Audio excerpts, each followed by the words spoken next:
All right, Shabbat Shalom, family. Shabbat Shalom.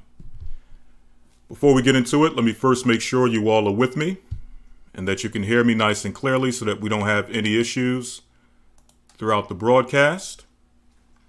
And once that's confirmed, we'll get right into this Sabbath's lesson. Again, we just want confirmation that all is good, that you can hear me, that you can see me nice and clearly. All right, I'm getting your confirmation, which is good. All right, all praise be to the Most High. All right, wonderful. Okay.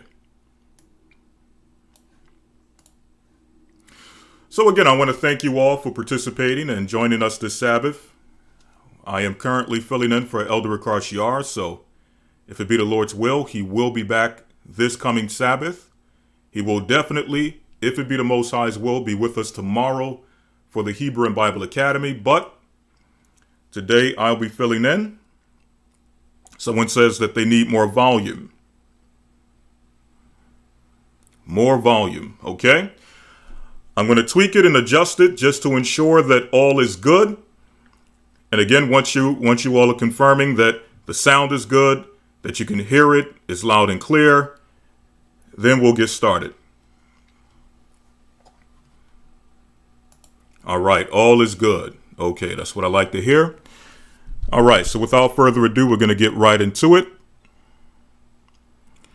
As you all see, the topic of discussion is the simple believeth every word.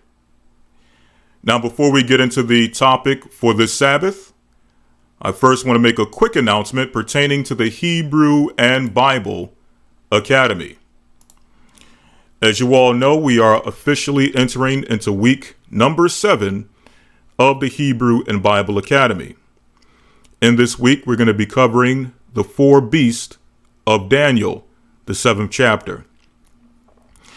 So just to kind of give you some insight as to what we cover when it comes to that particular lesson, Daniel's the 7th chapter is one of the most profound books in the Bible, one of the most profound chapters. In fact, the book of Daniel is probably one of the most profound books in the Bible because it is a book given wholly to prophecies pertaining to empires that would rise and fall.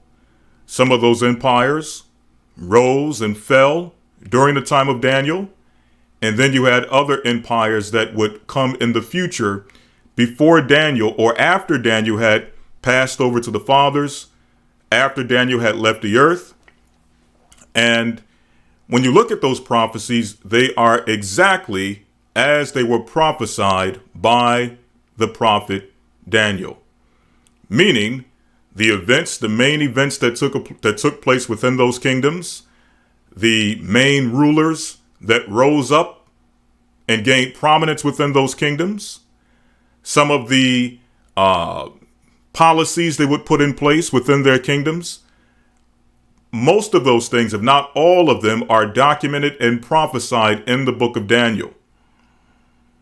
And Daniel touches on those things, starting with the Babylonian Empire, going all the way to the Roman Empire and its extension, the extension of the Roman Empire, which we know is America. So all of that information is actually contained within that book with pinpoint accuracy. Okay? It's to the point where you have some scholars who are slighted against the Bible, who claim that, well, the book of Daniel could not have been a book of prophecy. It could have not been recorded, or the information could not have been prophesied and documented in the time of Daniel. It must have been written by someone else later, claiming to be Daniel, or using the name Daniel to give their book some level of prominence, or to give their book some type of stilo, right? That's how pinpoint the book of Daniel is. Well, you're going to find out in this academy tomorrow.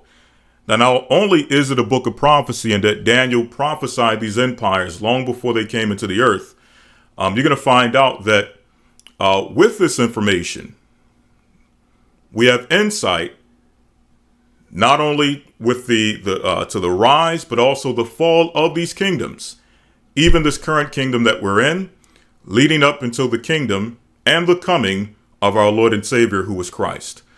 So all of that and more will be covered in tomorrow's lesson, the four beasts of Daniel. Also, because we're dealing with archaeology and history in this academy, we're going to provide some archaeological points pertaining to each of the kingdoms that Daniel prophesied. Okay? All right, so without further ado, let's get right into today's lesson. Again, the topic of discussion is the simple believeth every word. Now, what is the inspiration behind today's lesson? Well, let's see. Let's see if we can find the inspiration behind today's lesson. Let me pull this up very quickly so you all can see it. And I'm going to discuss the direction we're going with this lesson. Okay? I'm going to discuss the direction we're going in with this lesson. You'll understand why I'm saying this after you see the inspiration behind the lesson. All right, so let me pull this up very quickly. Just one moment.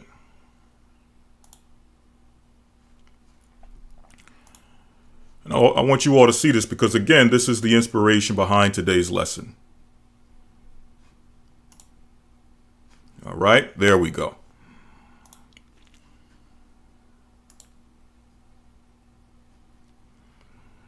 All right. I'm pretty sure by now that every last one of you, or at least a high percentage of you, have heard of this particular sister and this story that is related to this particular sister. The sister in question is named Carly Russell. Now, as I mentioned, I'm going to explain the direction of this lesson. The purpose of this lesson is not to add on to what has already been said by others concerning this sister in particular. Okay? She is not necessarily going to be the focus of today's lesson. I believe she has received enough criticism as it is over the past few weeks since this thing broke. So that's not going to be the main focus of today's lesson. We're simply going to use this as an example and as a teaching moment. And the teaching moment that we want to try to expound upon and kind of get some insight on and get understanding on how to deal with in the future is how we digest information. Also, how do we try and verify information? Whether it be the news, whether it be on social media, which is where a lot of people get their news today. Surprisingly, a lot of people go to social media and use it as a source to obtain news and information. Whether it be an article, written form. How do you test the information? Okay? Now, before we get into that, I first want to read the headline scripture from which the title of this lesson is based. Because yes, that title, The Simple Believeth Every Word, is directly from the Bible. And we're going to read that very quickly from the book of Proverbs, the 14th chapter. Then we're going to go into why we're touching on this. Okay? This is the book of Proverbs, chapter 14, verse number 15, and we're going to pull it up so you all can see it. Okay, I'm going to pull it up so you all can see it.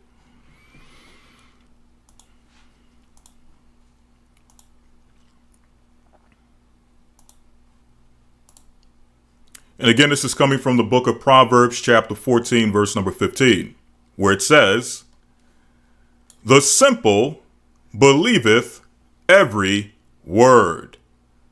Again, Proverbs 14 and 15 says, "The simple believeth every word." It goes on to say, "But the prudent man looketh well to his going." Okay? So,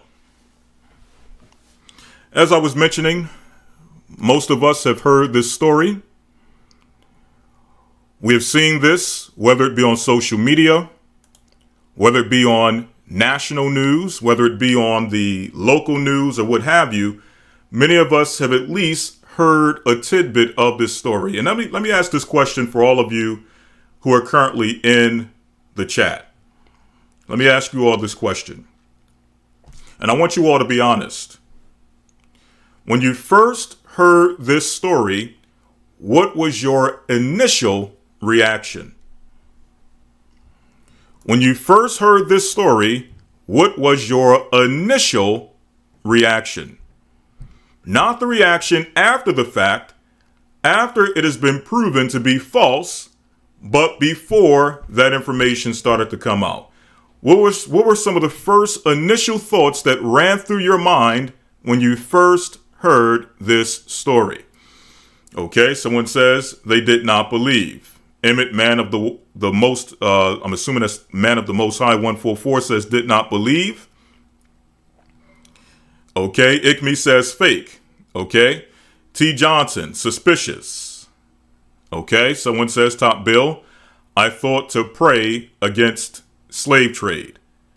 Okay, you may have to specify a little bit more what you mean about this. I'm going to get into the story. In fact, let me read a little bit of it before I actually ask that question for those who may have not heard of it. I know some of you may not watch the news at all.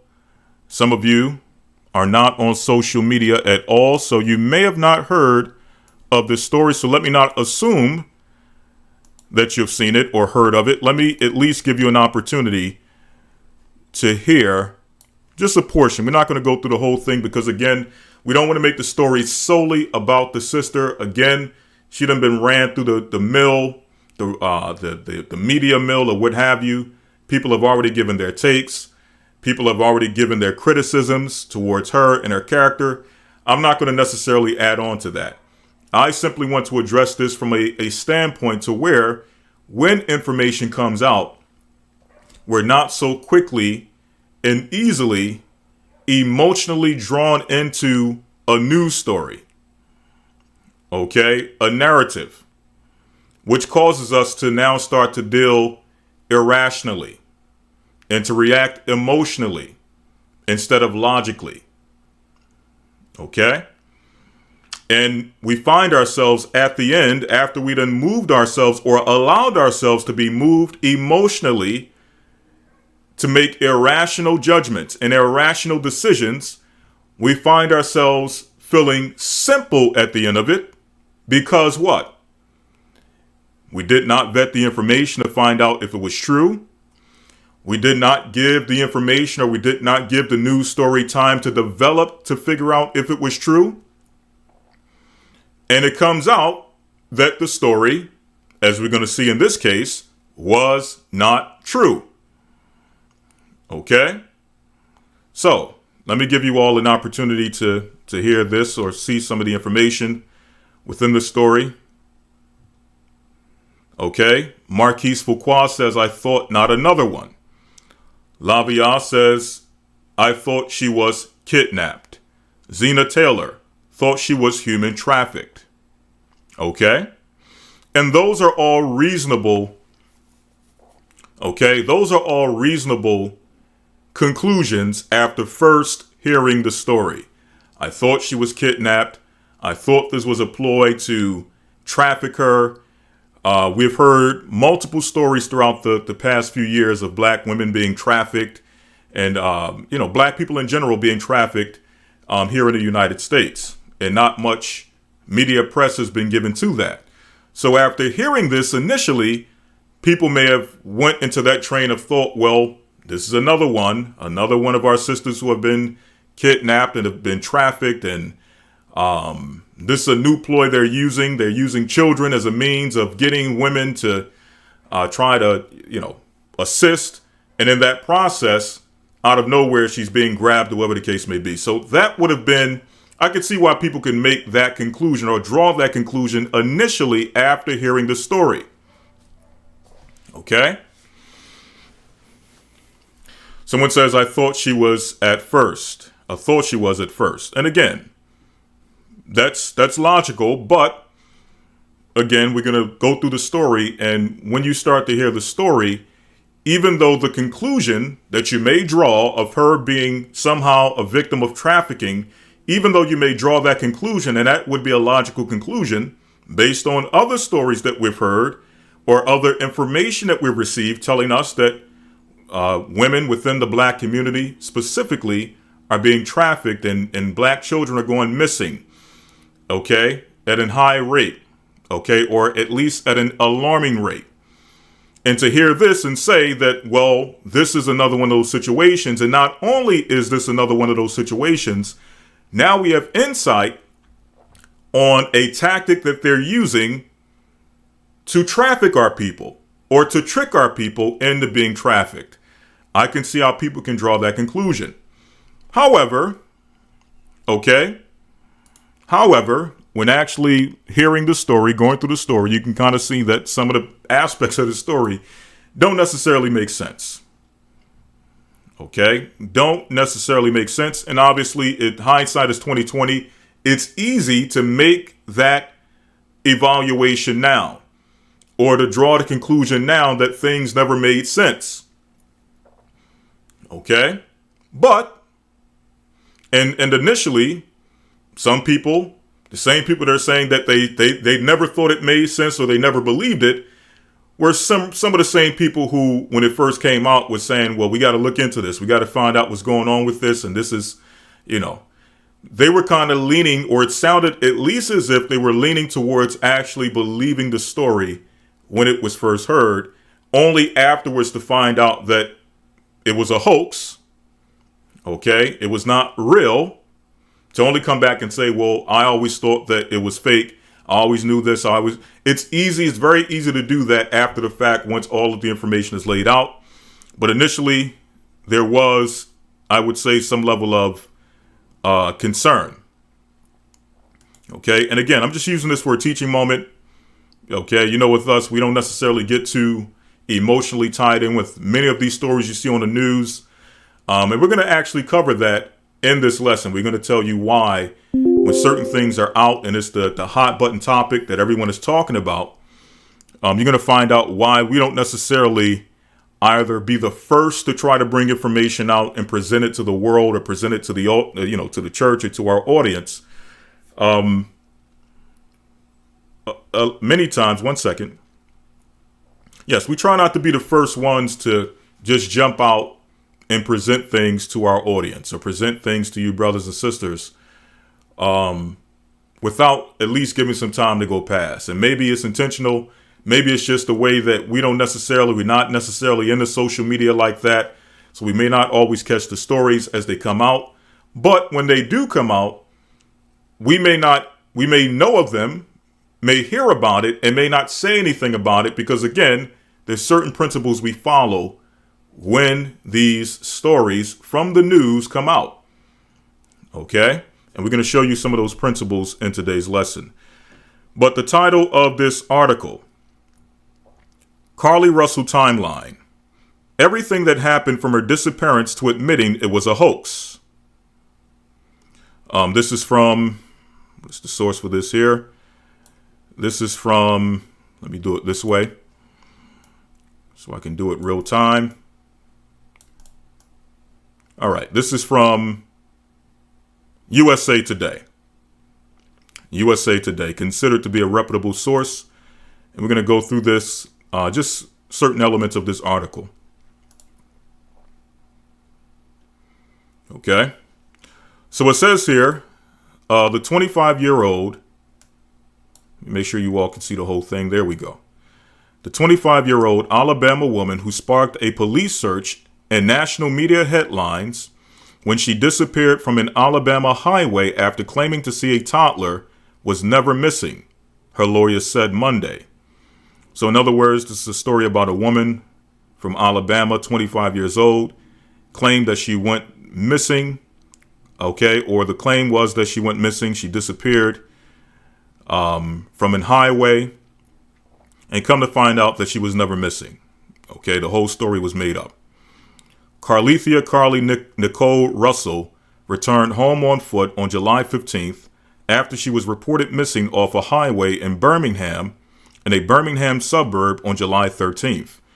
Prior to her disappearance, Russell called 911 to report a toddler walking alongside the interstate.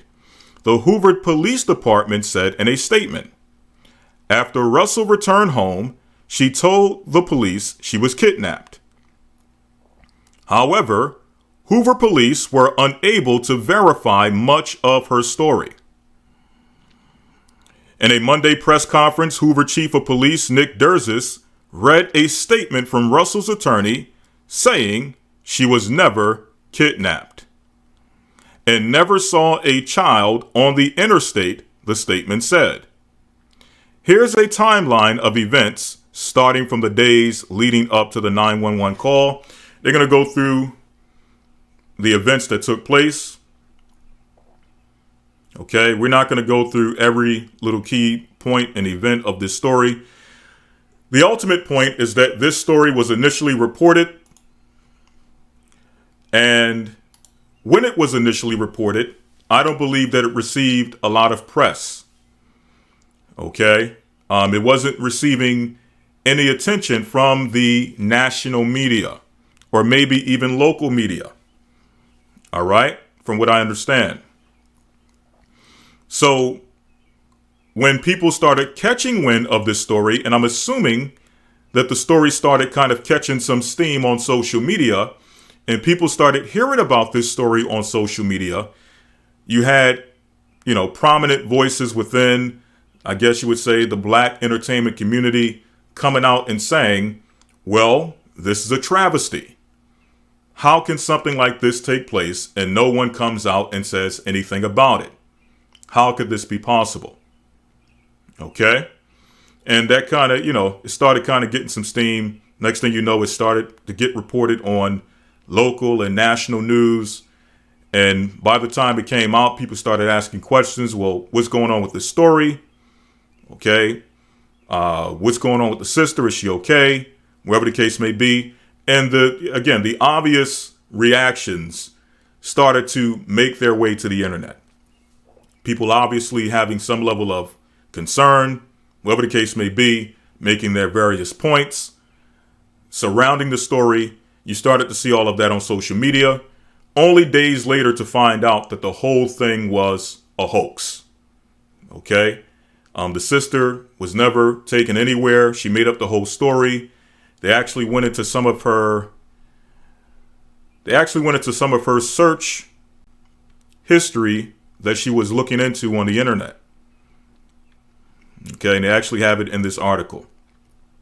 Okay, so it says the next 49 hours, just going over the 49 hours after she was quote unquote reported missing. So they go into, and I'm not going to go necessarily, this thing done been ran through the mill. I'm probably late on this because the way information moves, people are already moving on to other things. But again, we don't necessarily delve into these things initially when they happen for this specific reason. Not saying that we didn't know about this or that initially when it was reported that we even knew whether it was true or false. But sometimes you have to give time for things to develop before you start jumping out of the window, okay, head first. Okay. All right. So I'm trying to look at the point where so it says here, this is about her search history. All right. Let me make sure you all can still see this. All right. So it says Carly Russell's search history before she was reported missing. During a July 19th press conference, it says during a July 19th press conference, Derzis said Russell made a number of internet searches on her phone and computer at work that were very relevant to her disappearance. So in other words, she was making internet searches on her phone at work. Okay. One moment. These things keep popping up. One moment. I'm sorry. So yes, she was making she was searching things that were very relevant to her specific case.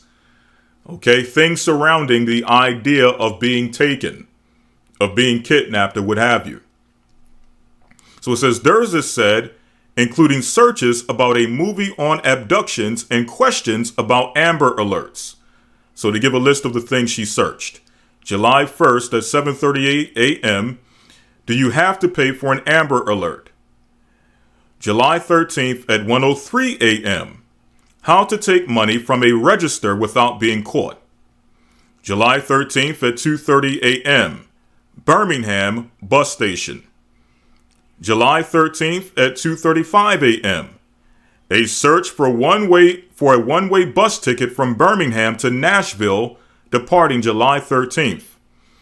July 13th at 12:10 p.m., a search for the movie Taken. And we all know the movie Taken is specifically about a man who loses his daughter to kidnappings, and the whole movie is about him trying to get his daughter back.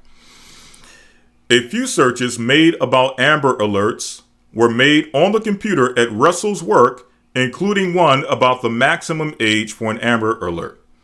Okay, so she planned this whole thing out. Okay, again, we're not going to make it too much about that. More so about how do we react when we hear this type of information. Okay? Let me make sure you all are still with me here. Just one moment.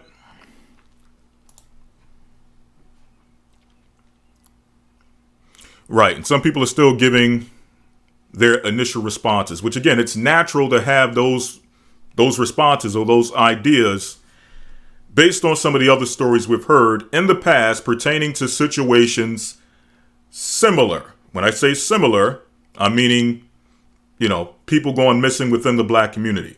We thought maybe possibly, or people may have thought possibly this was one of those situations, and now we actually have some insight as to a trick that people are using to traffic people. Okay? Now, again, we're not going to necessarily get into the whole thing, but let's now get into the scriptures. Let's get into the Bible. Okay? We're going to start off in the book of Daniel, chapter 12, verse number 1.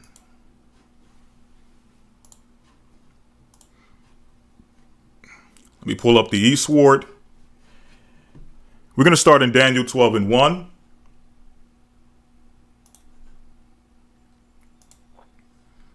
And we're going to read something that's relevant to the time that we're in as it pertains to information. Okay? As it pertains to the free flow of information. Let's go here to the book of Daniel, chapter 12, verse 1, where it says, And at that time shall Michael stand up, the great prince which standeth for the children of thy people. Michael speaking about the archangel Michael.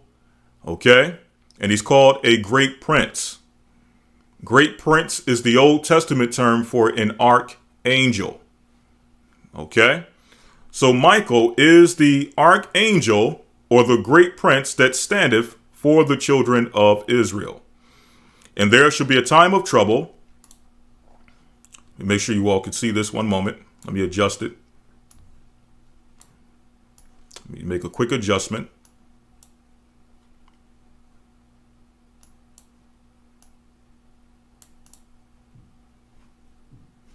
All right, there we go. That's better. All right. So it says, And there shall be a time of trouble such as never was since there was a nation, even to that same time. And at that time thy people shall be delivered, every one that shall be found written in the book. Verse 2. And many of them that sleep in the dust of the earth shall awake, some to everlasting life, and some to shame and everlasting contempt. So we understand based on the context of this scripture that is speaking about the last days, leading up to the coming of Christ and the resurrection of the dead. This is the context of this scripture. So it goes on to say in verse number 3, And they that be wise shall shine as the brightness of the firmament, and they that turn many to righteousness as the stars forever and ever. Verse 4, here's the key verse. But thou, O Daniel, shut up the words and seal the book, even to the time of the end, many shall run to and fro, and knowledge shall be increased. And knowledge shall be increased. So the question is, what does this have to do with this particular article, along with other articles and other information that many of you may have come across in the past, that we may have come across in the past? Things that you can probably go on social media right now and look up and find these types of, let me say, instances, okay, on social media where there's information there, okay? Loads of information, okay? And this information can be accessed at your fingertips, okay? So first and foremost, understand that we're in a time in which the Bible says that knowledge shall increase. We're in a time which they call or refer to as the information age, or the age of information, where information is easily accessible. Okay?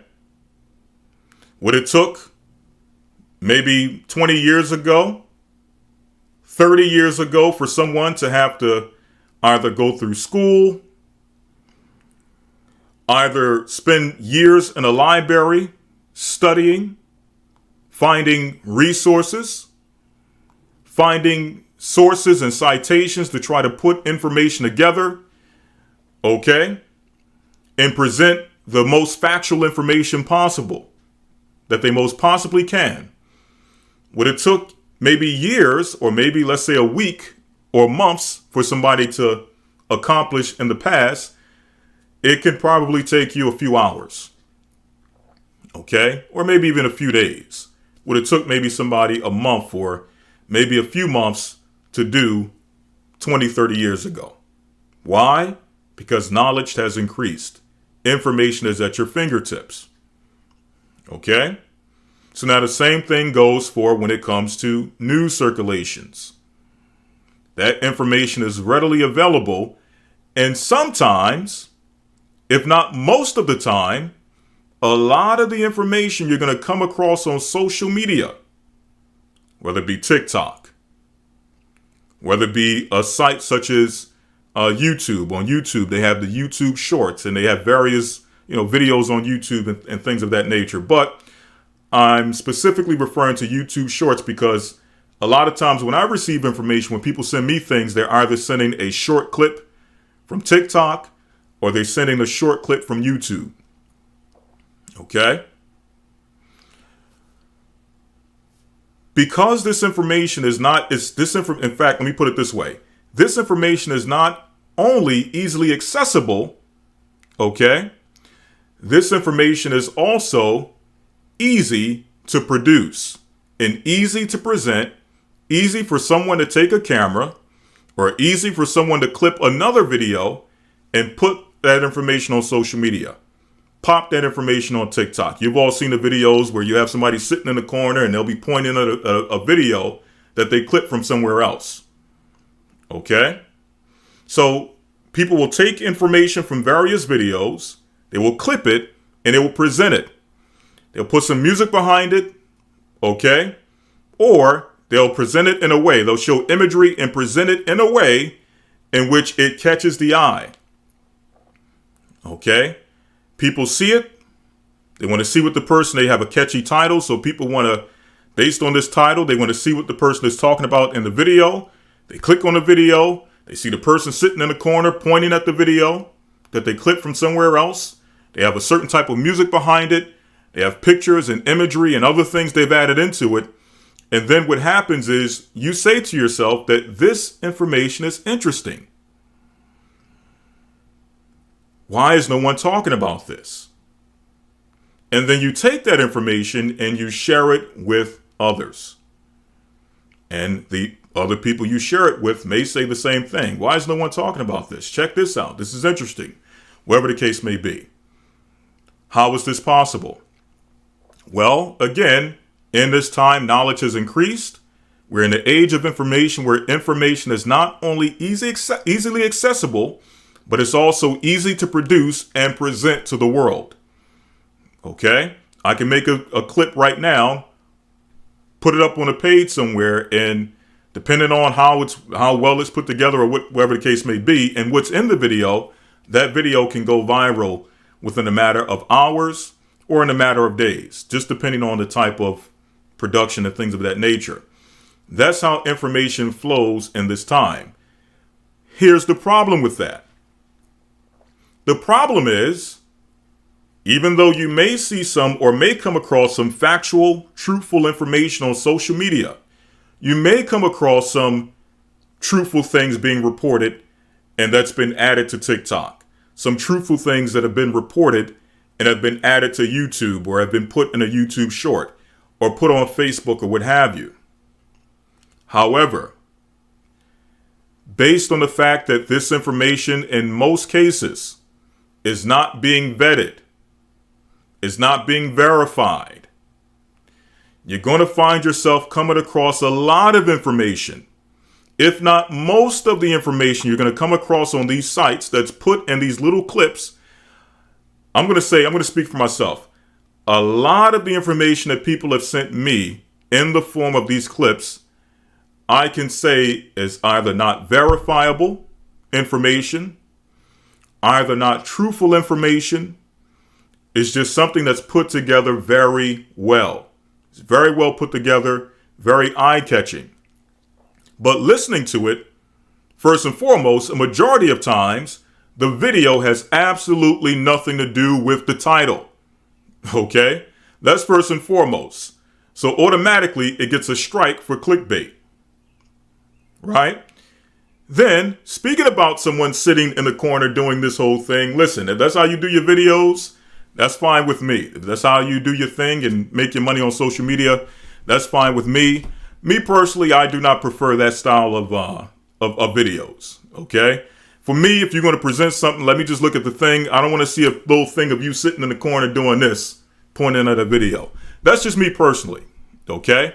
But that doesn't mean the information is either true or false based on someone sitting in the corner pointing at a picture of something, whatever the case may be. Okay, that's just a personal thing. However, okay, moving on. Again, the ultimate thing is that a lot of the information you're going to come across on these sites is not verified. Okay? And I'm not saying, listen, I'm going to get to that point. In fact, let me get into the scriptures very quickly. Let me get into the scriptures as to why I say it is not verified. Okay?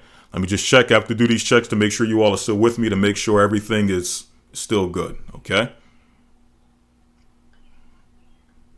All right. Let me make sure you all are still with me.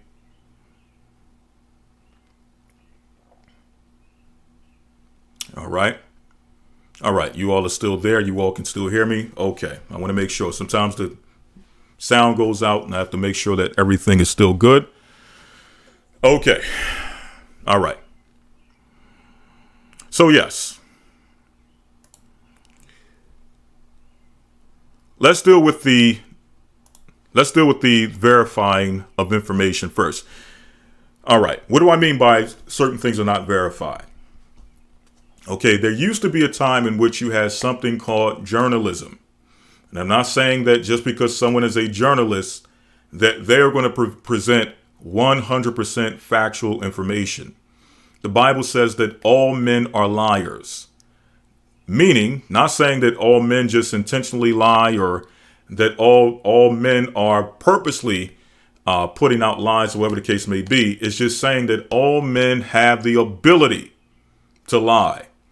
All men have the ability either to present information that is not 100% true, not 100% factual, or in the case of Mrs. Carly Russell, or Miss Carly Russell, not Mrs. Miss Carly Russell, in that case, have the ability to shape and make up a whole story from scratch.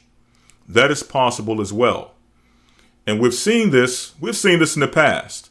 And I think that based on some of the examples that we've seen in the past with people who are professional or considered to be professional journalists, and they're creating stories, or they're not reporting certain information, or they're holding certain information back for whatever the agenda may be. Sometimes people, well, based on that, people have lost faith, or have lost, they have lost trust in people who refer to themselves as journalists, based on the fact that, again, some of the information they may present is not factual. Some of the stories they present are purposely not 100% true. They leave out information or put in certain things that are not true. We've seen this in the past numerous times. Okay? And it's because of this that, again, you lose your credibility when you do that. And it opens the gate for other people to come in and say, well, because you are presenting information that is not factual, or you're making up stories from scratch, then that opens the gate for others to come in and say, well, either we can do the same thing, or we'll just present information and say that, well, the journalists are not reporting on this. Okay? And you see a lot of that on TikTok, on social media. Okay? But there was a time in which journalism was a respected, reputable profession, where people lived and died based on their ability to be able to get the facts on the story and report that story to the best of their ability with all the information, all the facts that they've collected. They've verified to the best of their ability. They put the story together, they present it. And it was something they took pride in, because the work, the groundwork, the legwork, the interviews, sometimes the books and certain things they had to go into in order to put that story together and have it be presented with veracity. Okay? To have it be presented with trustworthiness, where people trust their work because they have built up a reputation of putting together articles through their journalism, right? And putting out those articles that are well respected within their community, right? And again, even though there have been cases where that has not been the scenario where everything is factual, or it has not been a scenario where they actually did the proper lead work and verified their resources or verified their sources and did all the things that a journalist is supposed to do.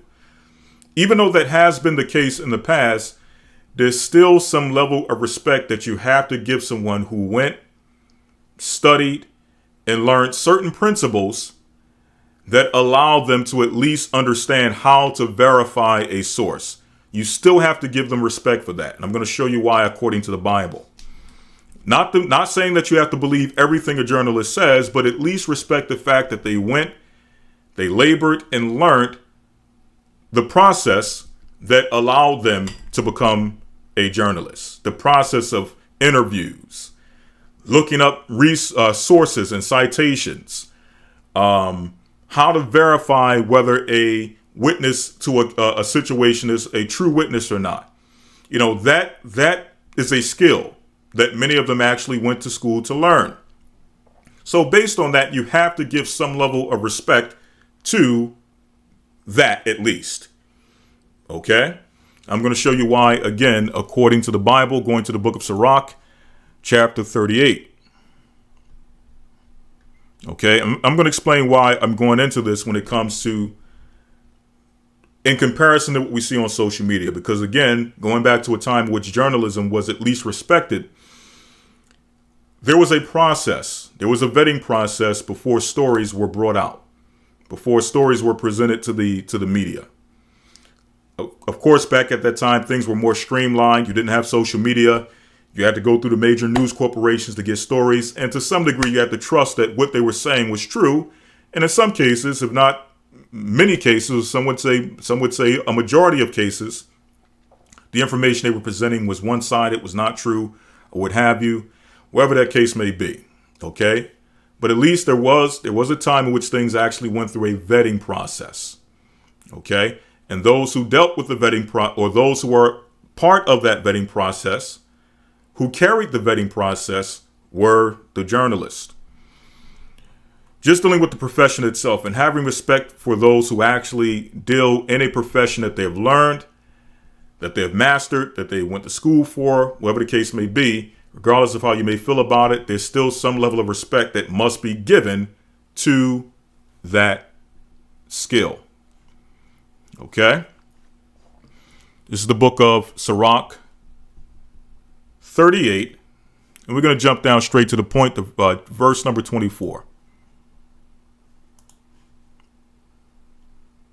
Okay?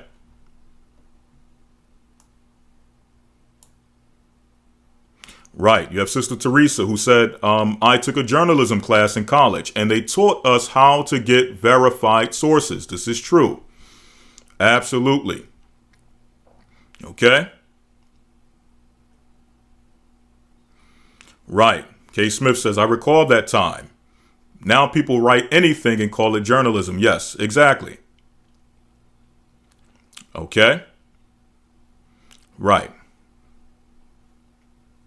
Now it's who can report it. Elder Dell, you jumping ahead of me with the comment you just made. You jumping right ahead of me in the spirit, because that's one aspect we're going to touch on this, or we're going to deal with this on, when it comes to information you're going to find on social media that is presented as news. Okay?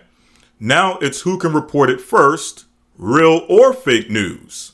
Fake news sells, and that's 100% true. You have an element within this thing, and that's why I mentioned earlier, there's a reason why, even though we may see some of these stories, okay, we may hear of some of these stories, but we're not always going to be the first to come out and say something about a particular story. And there's a reason why. There's certain principles according to scripture that we follow that help us say, well, we see what's being said here.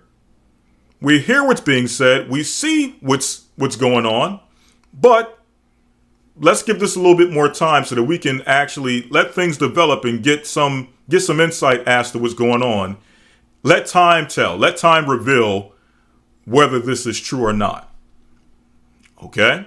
But you're going to find out. You're going to find out that sometimes the first piece of information that comes out is not always the most factual information that comes out. Okay? So if you hop on a story the first time you hear it, or at the first inkling of it, you hop on it, you get emotionally attached to it, or you have an agenda to promote the information as it's first presented, for whatever the case may be, then you may fall for the banana in the tailpipe. Okay, so to speak, for lack of a better expression. Okay? You may become simple by what? Believing every word. Right? Sometimes you have to allow time to pass and time to grow from when the story is initially reported all the way to the time that you start to see developments, for now to start to get a better evaluation of what's going on. Sometimes when you jump on the first train, okay, you jump on the first piece of information that comes out, you could possibly be wrong. Okay? You could possibly be wrong. But that is a key point, Elder Dell. Sometimes when it comes to information, they want to be the first to present it. And we've never been like that. We've never been the ones that want to have what the Bible calls the preeminence when it comes to some of these news stories. Okay? All right. So let's read this very quickly when it comes to professions. Okay? Now this is going to talk about professions when it comes to building and upkeep in a city. But we can apply this to any level of profession where you had to actually go and learn your profession. Okay? Like the people we're going to read about had to learn to be brick masons and carpenters and builders and other things that allow for them to be masters at their trade. No different than a journalist who had to go to school to actually learn, as was verified in the chat by someone who actually went to journalism school, had to actually learn how to verify sources.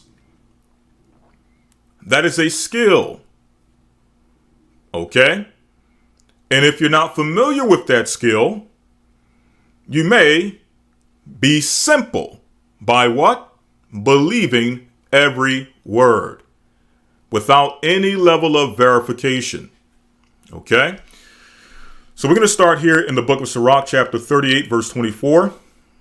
The wisdom of a learnt man cometh by opportunity of leisure, and he that have little business shall become wise. How can he get wisdom that holdeth the plow, and that glorieth in the goad, that driveth oxen, and is occupied in their labors, and whose talk is of bullocks? So, the context of this scripture is stating that basically the wisdom of a learnt man cometh by opportunity of leisure. In order to obtain wisdom, specifically the wisdom of scripture, you have to have time to study and examine the scriptures. Okay? You have to have time to study and examine the scriptures. Okay? Now, it's comparing someone who has the leisure and the time to study scripture to someone who doesn't. And in this case, those who may not have that time and that leisure to study scriptures are those who are occupied in their specific trade. Okay? It says, how can he get wisdom that holdeth the plow? Speaking of someone who may be a what? A farmer. Okay? And that glorieth in the goad, and that driveth oxen, and is occupied in their labor. So this person does not have the leisure to study scripture because what? They're occupied in their labor. What is this labor it's referring to? The labor of a farmer, the labor of a shepherd, the labor of a herdsman. Because they're occupied in their labor, they don't have time to study scripture. But here's the kicker. Because they're occupied in their labor, because all of their time is spent in their labor, they become experts in their labor. Okay? Because they're occupied in their work, because they're occupied in their field, they become experts in their field. Okay? So that's the key point we want to take from this as we're reading this. It goes on to verse number 26 and says, he giveth his mind to make furrows, and is diligent to give the kind fodder. So every carpenter and workmaster that laboreth night and day, and they that cut and grave seals, and are diligent to make great variety, and give themselves to counterfeit imagery, and to watch to finish a work. So again, this is speaking about those who are occupied in their labors, occupied in their work, and because of that, they give great time and skill to their work, and through doing so, they become masters at their work. They become experts at their work. Okay? Reading on, it says, the smith also sitting by the anvil, and considering the ironwork. The vapor of the fire wasteth his flesh, and he fighteth with the heat of the furnace. The noise of the hammer and the anvil is ever in his ears, and his eyes look still upon the pattern of the thing that he maketh. He setteth his mind to finish the work, and watcheth to polish it perfectly. One moment. It goes on to say here, in verse number 29, so doeth the potter sitting at his work, and turning the wheel about with his feet, who is always carefully set at his work, and maketh all his work by number. He fashioneth the clay with his arm, and boweth down his strength before his feet. He applieth himself to lead over it, and he is diligent to make clean the furnace. All these trust in their hands, and everyone is wise in his work. Meaning what? They've put so much hours into this work, into this labor, into this skill. They have put so much blood, sweat, and tears into this skill that they become wise in that skill. Meaning what? That's another way of saying that they are experts in their field. They are experts in their work, or they're experts in their skill. So let's apply this to, let's say, a journalist, whoever the case may be, right? Because we're talking about news and information. Okay, journalists, researchers, whatever term you want to use. Okay? If they've put in the man hours, they've put in the blood, sweat, and tears, they've put in the study, they've put in all the labor that is necessary for them to be excellent in their work, eventually that journalist, if they continuously apply themselves, will become an expert in that field. They'll be able to verify a source, whether it is true or false. They'll know where to go and where to look to find whether something is either true or false. They know how to interview witnesses and do all those things that are necessary in order to pull that information together and get the most factual retelling or account of what took place. Again, that is a skill. Just because you have a cell phone with a camera on it does not make you a journalist. Okay? Just because you have a computer with a camera does not make you a journalist. Just because you can edit a video and clip it up and put it on TikTok does not make you a journalist. Okay? And because a lot of the information you're seeing, again, not saying that just because it comes from a journalist means that is 100% accurate. Again, journalists are capable of lying as well. Journalists are capable of receiving information that is non-factual as well, whether intentionally or unintentionally. That is possible. Okay? But at least you understand that there should be, with a journalist, some level of verification of information. It should be in a perfect world. Okay? It should be. But a lot of what you're seeing on social media is not verified whatsoever by anyone. Okay? It's just a free flow of information.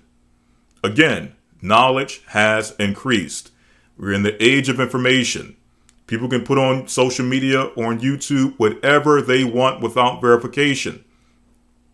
So again, the conundrum is that now we have all of this information, which in many cases is a good thing, because now we have the information that is necessary to verify, let's say, the history of the Bible. We have information to verify the trustworthiness of Scripture, the veracity of Scripture. Okay?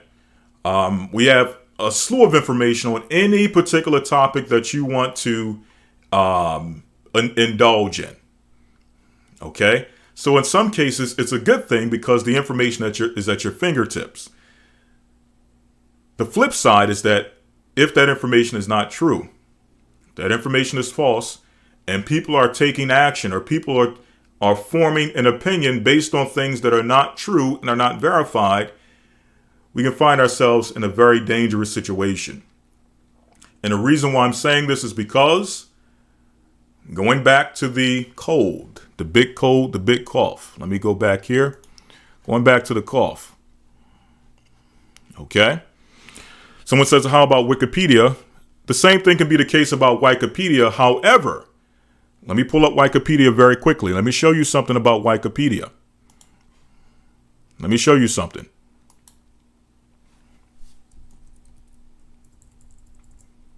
Let me just type in the Bible, right? Let me pull up a Wiki article on the Bible.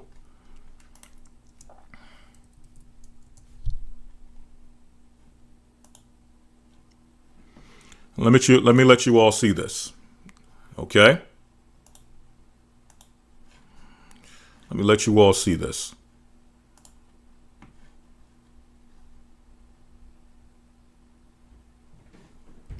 Let me pull it down here.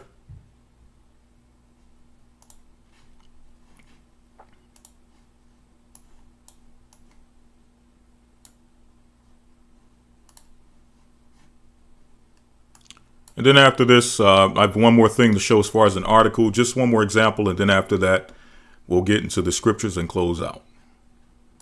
Okay. Close that. Okay, let me make this so you can see it.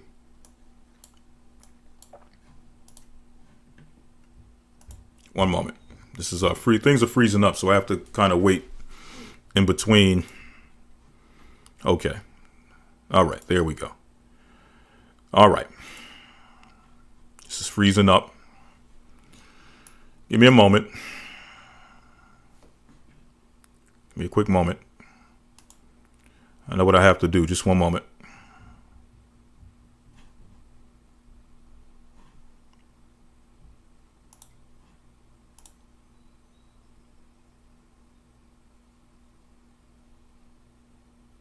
Right. Someone says anyone can write things in Wiki. That is true.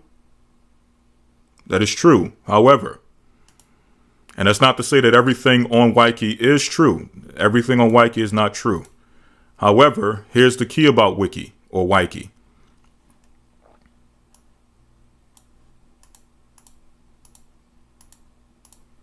Okay, if I can just adjust this thing, I can move forward. I just want to make this so you all can see it. All right. Okay, this is a Wiki article on the Bible. Now I want to move down. Okay, here we go.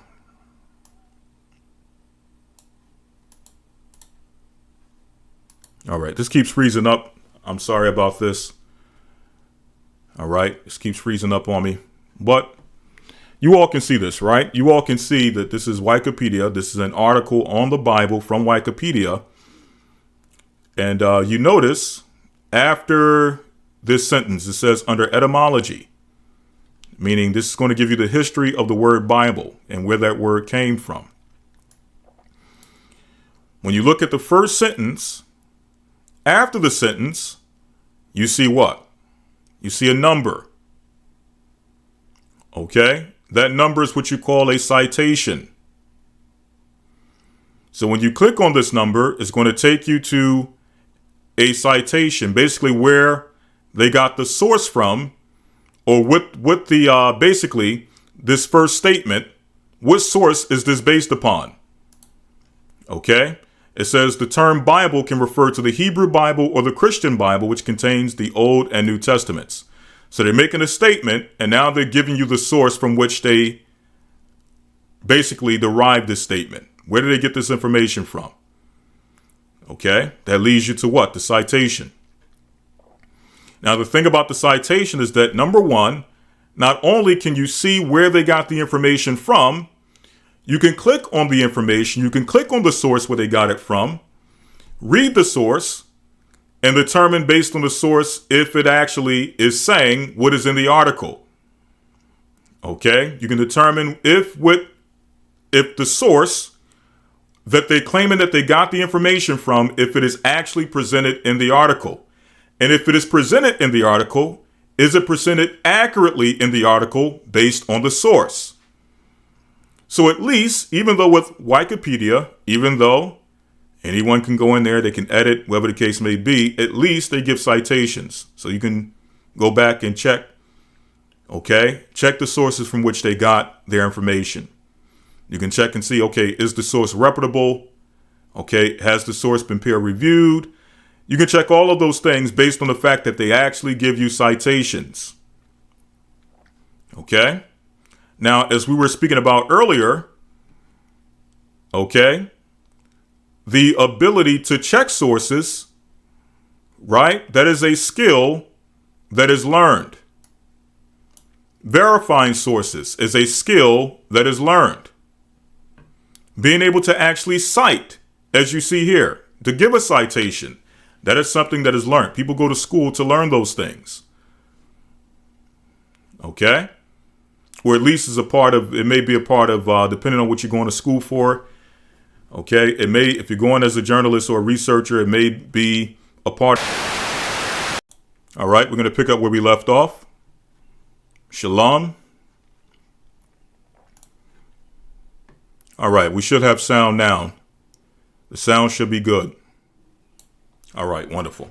All right, so I'm assuming that when I came back, again, I'm sorry about that. Everything froze up and blacked out. So I had to close everything down and come back in. But Okay, someone says the volume isn't working. Okay, I mean, the sound should be good now.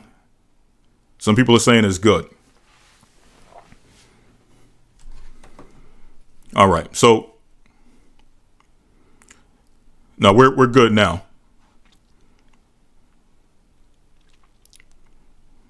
Okay, when I came back, I had a question for someone who they put in the chat. It said that Wikipedia means wicked. And I don't know if the person is still here, but I wanted to ask them, where did they get that information from?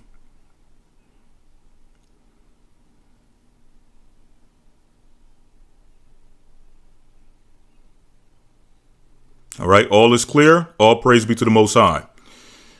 Someone mentioned that Wikipedia means wicked, and I was asking. I'm assuming that you guys didn't hear because it was frozen up, so we couldn't communicate. But I was asking, where did you get that information from?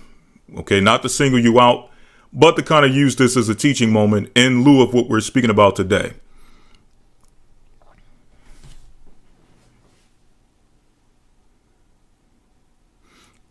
All right, I'm not sure if the person is still here. I was just asking, is there any place we can go to find out if Wikipedia or Wikipedia, the wiki in Wikipedia means wicked? And again, I'm using this in lieu of what we're talking about because it's in line with everything that we're dealing with today and how information gets spread.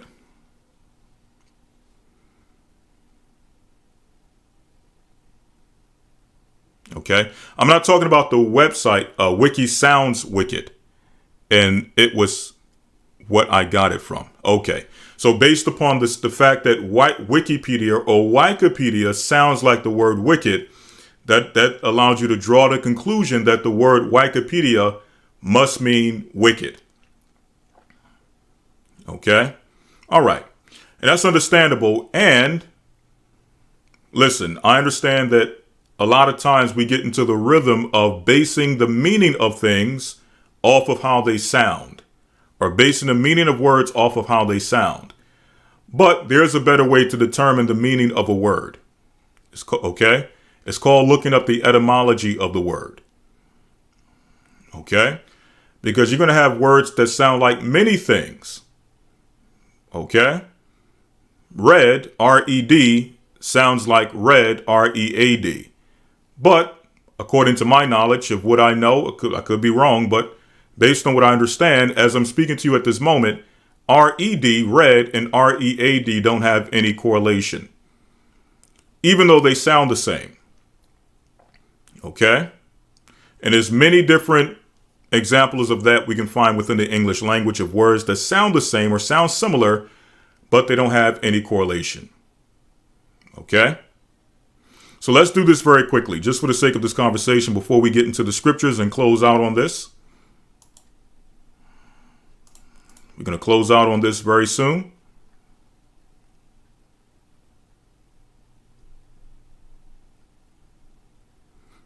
All right. So let's pull this up very quickly. This is what I'm going to do.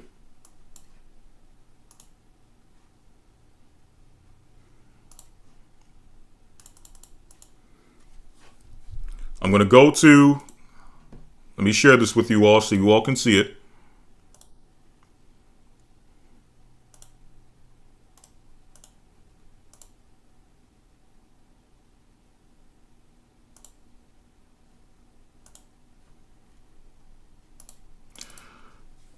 I'm going to go to Wikipedia. I'm going to go to the website or a search engine. We're going to type in Wikipedia etymology. Okay, now here in the top it gives us, this is a collation of 3 different sources here. The first is Wiktionary.org, the second is Etym Online, and then you have Wikipedia itself. We're going to go to Etymology Online. Okay, and here's going to give us the actual meaning of wiki. Not based on how it sounds, but based on the actual origin of the word. So it says here that wiki,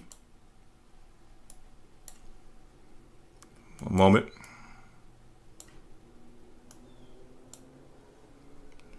All right. For some reason, I can't get you all to see this whole thing here.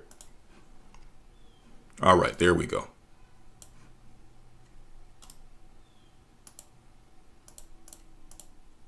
There we go. Let me just bring it in a little bit more.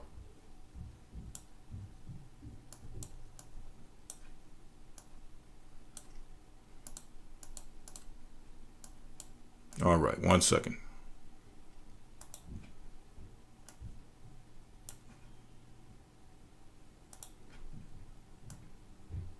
And this is off the back, obviously, I don't want to make this about Wikipedia, but this is off the back of us showing that even though Wikipedia, okay, anyone can go in there and put information up, they do have citations. So you can check the citations to see what sources they got the information from. From that, you can judge the quality of the sources, so on and so forth. Okay? So it's not totally the wild, wild west when it comes to Wikipedia. So it says here, Wiki, a web page that can be edited by browsers. So it is true. Anyone can go in there and edit it. By 2002, abstracted from such names of sites such as Wikipedia, launched in January 2001. The original being Wiki Wiki Web. Introduced the name by Ward Cunningham in 1995 from Hawaiian. So this is where the word Wiki comes from. From Hawaiian, Wiki Wiki, which means fast or swift. Fast or swift. That's the meaning of Wiki or Wikipedia. Not wicked, but fast or swift. Now, I'm doing this because, let's say hypothetically, someone did while I'm doing this video, someone clipped it and said, look, you have the word Wikipedia in the top of the Wikipedia page. In fact, let me pull up Wikipedia right here so you all can see it. Okay. You got Wikipedia right there in the top corner of the page. Someone was to clip that and say, look, he's using Wikipedia. Wikipedia meaning Wikipedia. Wicked, right? So the information he's going to imply that the information he's going into is wicked because it's from Wikipedia. I'm not saying that's the train of thought you're going into. I'm just showing you how I'm showing you how disinformation gets spread. Okay? And one of the ways that disinformation gets spread is by false etymologies. Okay? And now that information, it's now on TikTok, and people starts gaining steam. People start picking that information up, and they start to now draw the conclusion, well, wow, we can't use Wikipedia because Wikipedia means wicked. And I don't want to be wicked, so I'm going to stop using Wikipedia.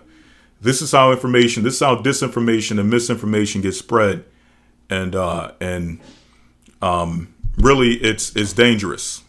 Okay? Because this is a small thing. And let's say hypothetically it did mean wicked. It doesn't necessarily mean that the information on the website is wicked. It's just what the people decided to call it.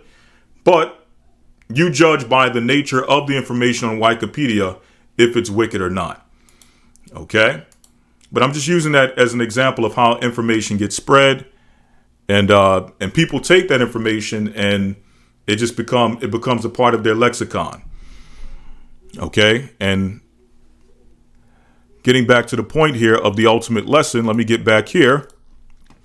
So the question is, how do we verify information, especially news stories in this time, which are going to be used for the sake of getting into your mind, getting into your emotions, getting you emotionally charged and making you either feel a certain type of way, okay, about a person, a particular people, or whatever the article may bring forth. Okay? The article can be about anything.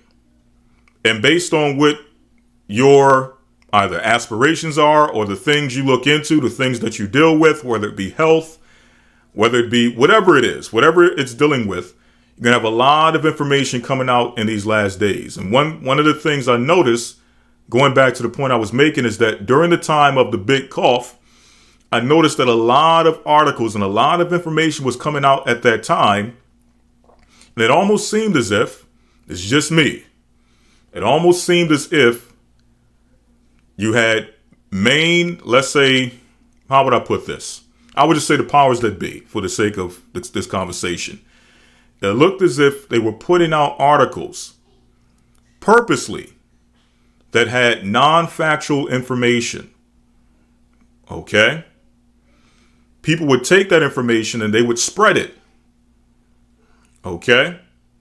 And then come back later and say, well, that information is false. That's not real information. Okay? It was a lot of information that was coming out. Let me give you an example. Okay? This is a personal example. Do you guys remember during the time in which the big cough initially happened? There was this little flyer going around. And I believe it was saying that this flyer was from like the National Guard or for some type of agency. Okay, some type of armed forces stating that on a particular date that the National Guard is going to go to people's homes and do it. I forget exactly what it was. I was trying to find it, but I couldn't find it.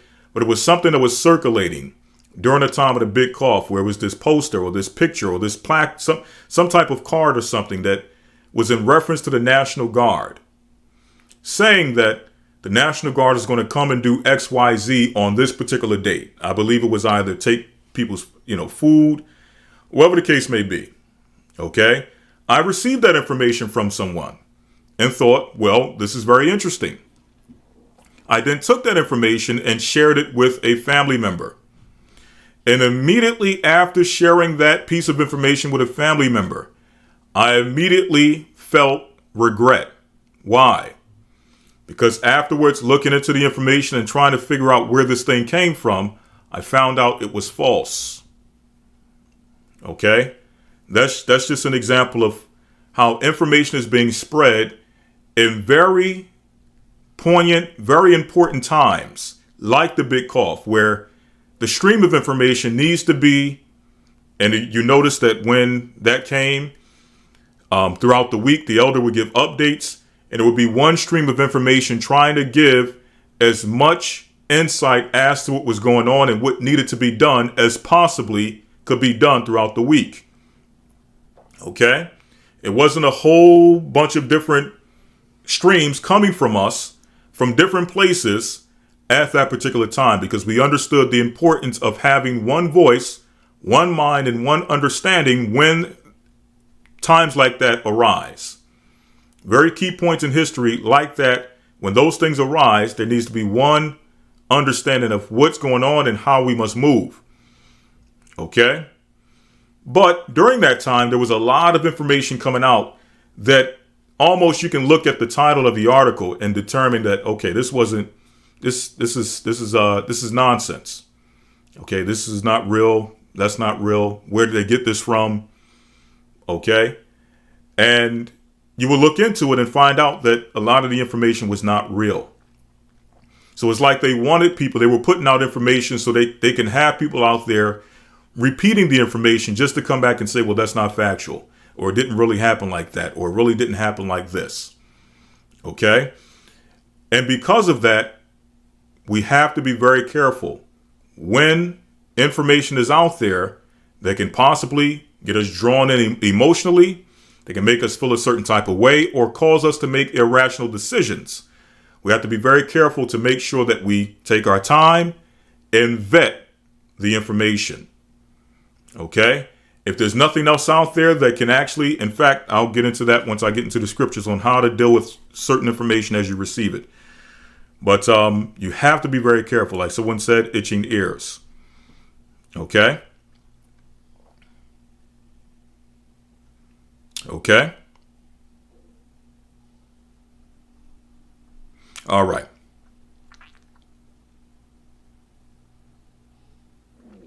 Right, exactly. Overcritical people can be just as propagandized. Exactly. I'm not saying be overcritical, because there's an element of that where people are overcritical that they don't believe anything.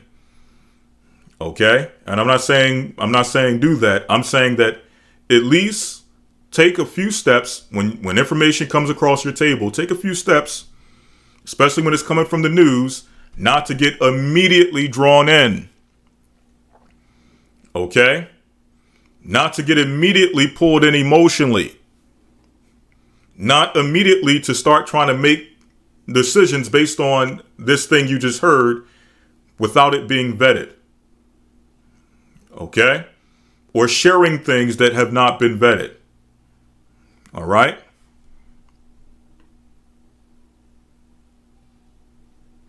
So let's go into the scriptures, okay? There was another one I wanted to pull up, but it's not necessary. I think you all get the point. So let's get into the scriptures. All right. First and foremost, how many of you know that crafting false stories, especially for the sake of getting someone harmed, is the spirit of Jezebel? I'm going to say that again. How many of you knew that crafting false stories, especially false stories that are created for the sake of getting someone hurt, getting someone harmed, slandering someone with the hopes of after them being slandered that some type of harm ensues? How many of you know or knew that that is the spirit of Jezebel? We're going to show you in the Bible. Okay, crafting false stories, especially for the sake of getting people harmed.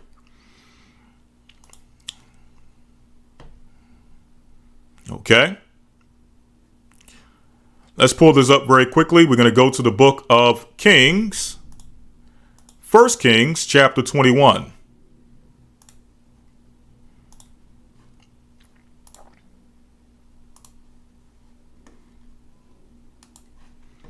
Let me pull it up so you all can see it. All right. Sorry about that. All right. There we go.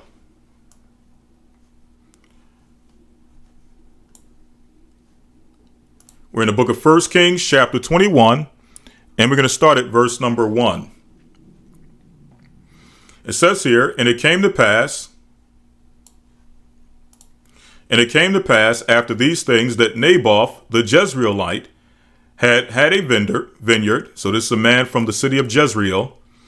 Naboth the Jezreelite had a vineyard which was in Jezreel, hard by the palace of Ahab, king of Samaria. And Ahab spake unto Naboth, saying, Give me the vineyard, that I may have it for a garden of herbs, because it is near unto my house. So Naboth had a vineyard that was very close to the palace of King Ahab. We know that King Ahab was the husband of Jezebel. It says here, So Ahab asked Naboth, Give me the vineyard that I may have it for a garden of herbs, because it is near unto my house.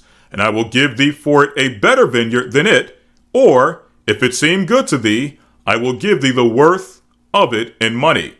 So he tried to make a deal with Naboth by saying, Listen, let me have this vineyard because it's very close to my palace. I'm going to create a vegetable garden. In exchange for the garden, I'll either give you a better piece of land for it, or I'll give you the money for it, for whatever it's worth. So Ahab tried to make a reasonable deal. But this is what Naboth said. 21 verse 3. And Naboth said to Ahab, The Lord forbid it me that I should give the inheritance of my fathers unto thee. So even though it was a reasonable deal on the part of Ahab, Naboth stated that, listen, I understand that, I respect it, but this plot of land was given to me from my fathers. This is my inheritance. And once I give it to thee, that's it. There's no more inheritance. So I'm going to keep this plot of land that was given to me by my fathers. Verse 4. And Ahab came into his house heavy and displeased because of the word which Naboth the Jezreelite had spoken to him. So he was upset. He was down. Okay? He was sorrowful based on what Naboth said concerning this land. For he had said, I will not give thee the inheritance of my fathers. And he laid him down upon his bed and turned away his face and would not eat bread. So he became depressed over this. So now enters Jezebel. Okay? Verse number 5. But Jezebel his wife came to him and said unto him, Why is thy spirit so sad that thou eatest no bread? So now Jezebel is asking Ahab, why is he so depressed? Verse 6. And he said unto her, Because I spake unto Naboth the Jezreelite, and said unto him, Give me thy vineyard for money, or else, if it please thee, I will give thee another vineyard for it. And he answered, I will not give thee my vineyard. But Jezebel his wife said unto him, Doest thou now govern the kingdom of Israel? Arise and eat bread, and let thy heart be merry. I will give thee the vineyard of Naboth the Jezreelite. Okay? So now she is foiling a plot in order to obtain this land that Ahab desired and initially sought to obtain the vineyard of Naboth. Naboth refused. Now she's going to plot and scheme and find a way to take the vineyard from Naboth. Reading on, it says in verse 8, So she sent letters in Ahab's name and sealed them with a seal, and sent the letters unto the elders and to the nobles that were in a city dwelling with Naboth. And she wrote in the letter, saying, Proclaim a fast, and set Naboth on high among the people. So in other words, she sent letters unto the city where Naboth dwelt. And in these letters, she told the leaders of the area, the elders of the area, to proclaim a fast and set Naboth on high among the people of that city. Okay, make him prestigious among the people of that city. Verse 10, and set 2 men, sons of Belial, before him, meaning 2 liars, 2 false witnesses, before him, to bear witness against him, saying, Thou didst blast God and the king, or thou didst blaspheme God and the king, and then carry him out and stone him that he may die. Now, when you read the rest of the story, that's exactly what they did. They crafted this whole story as if they wanted to raise up Naboth on high and give him a position and have him recognized amongst the people, only to turn around knowing that it was a plot that they were going to use to basically have 2 men commit false witness against Naboth and basically have Naboth killed so that Ahab could now have this vineyard. So she crafted a whole story, created a whole false narrative for the sake of getting someone harmed. Okay? So first and foremost, crafting false narratives, especially for the sake of getting someone hurt, is the spirit of Jezebel. Okay? So, first and foremost, when we're looking through the news, when news comes our way, we want to make sure that we're not delving into, and again, there's certain principles you have to apply in order to ensure that you're not being fooled or drawn into a false narrative that's being used to get someone harmed. Okay? And there's a lot of those stories. In fact, we went into a story this past Wednesday, okay, about what's going on in Chicago and how, immigrants are coming into communities within Chicago and are causing a little bit of ruckus amongst the residents of that particular city or neighborhoods within that city. Okay? And we went into how over the years, false narratives have been formed over the years to have our people look in a certain type of way so that when people come into the community to replace them, it gets applauded. Okay? People start to say, well, finally, we have a solution to the problem that is the people of the community who do nothing but have immoral sexual relationships. People who do nothing but deal with acts of senseless violence. And in some cases, those things may be true, but that's not all the residents of that city or of that neighborhood. So now you have people who are not involved in those things who are also being drafted or being pulled into the narrative, being pulled in by the net into the narrative and being made to look like people who do nothing but commit senseless violence, deal with loose immorality, so on and so forth, and celebrate it. And because of that, them being replaced is a good thing. They should be replaced. Okay? That's the example of narratives being formed or formulated as a means of eventually doing harm to our people. We have to be careful not to allow ourselves to get emotionally pulled into these narratives. Okay?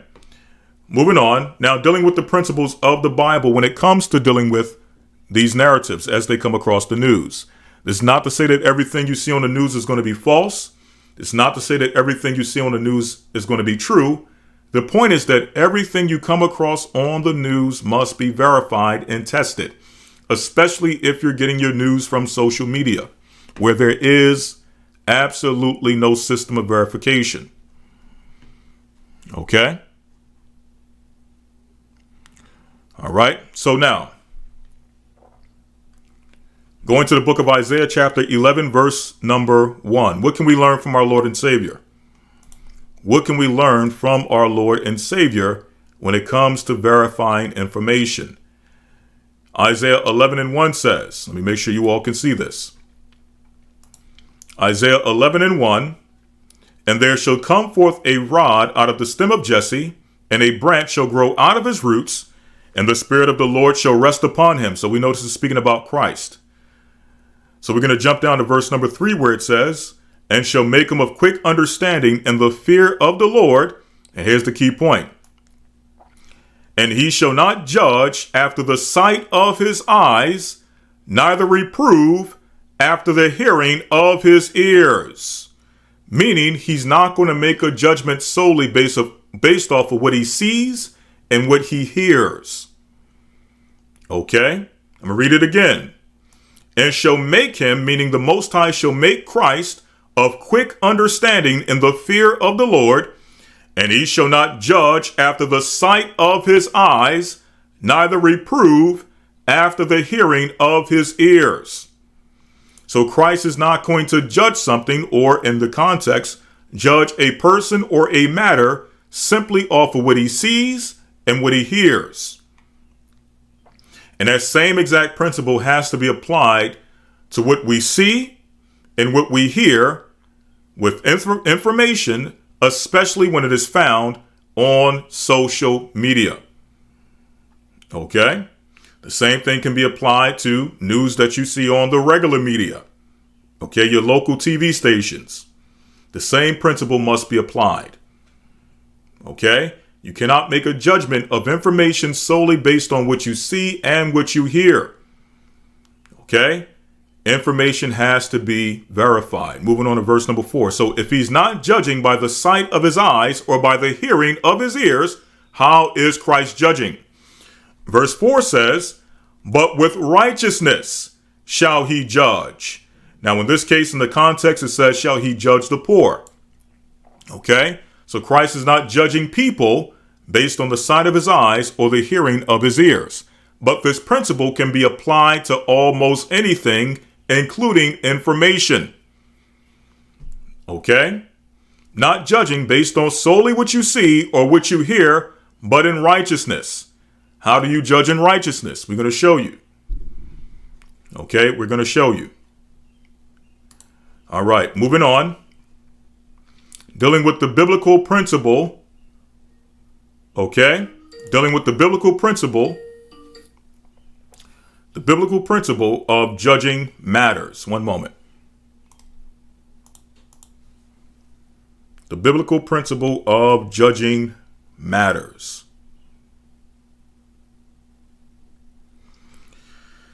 All right, moving on to the book of Deuteronomy, chapter 19, verse number 15. Deuteronomy 19, verse number 15.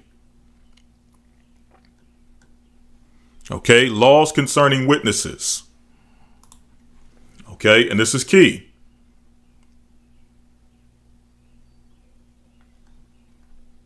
All right. It says here in Deuteronomy chapter 19, verse number 15. One witness shall not rise up against a man for any iniquity or for any sin.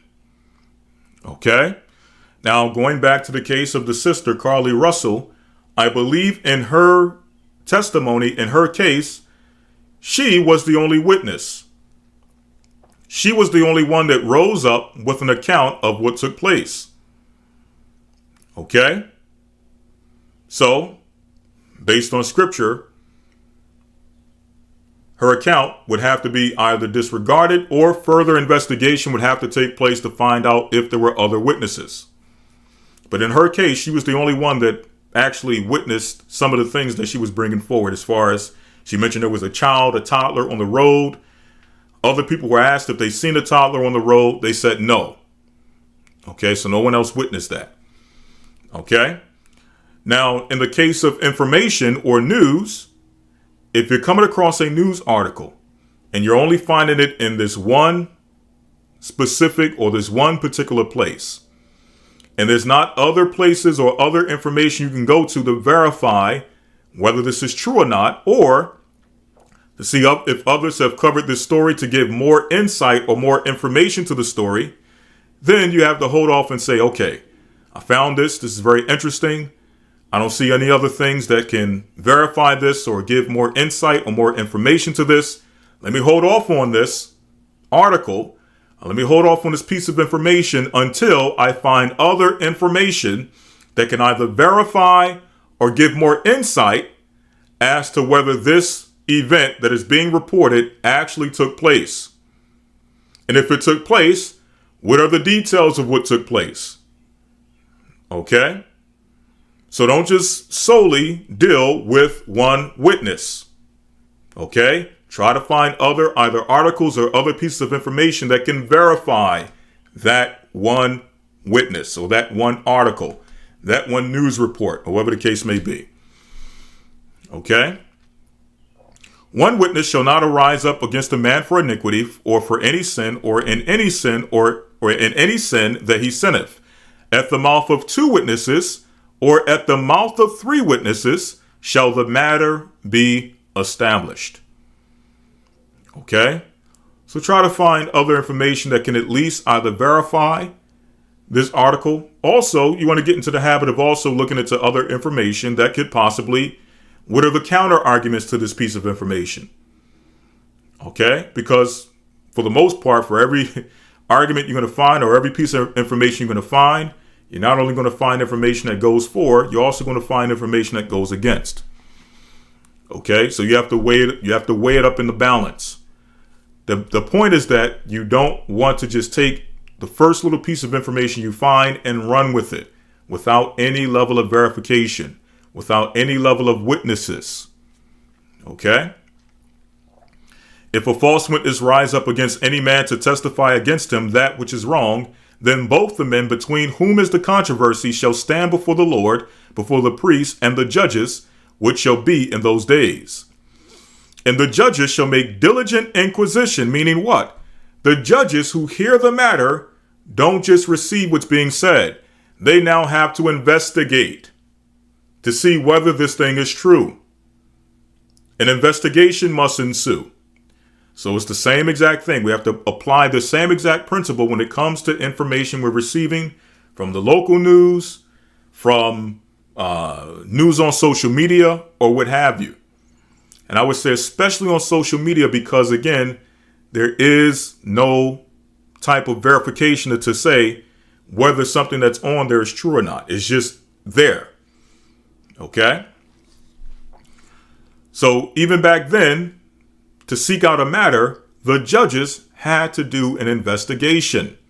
They couldn't just receive it because the person was coming with emotion, because they pulled on heartstrings, or they were bringing something that was near and dear to the judge who was serving at that time. They may have brought a case before the judge that was near and dear to the judge. The judge couldn't judge a matter based on that. He had to search and seek to see whether the thing was true.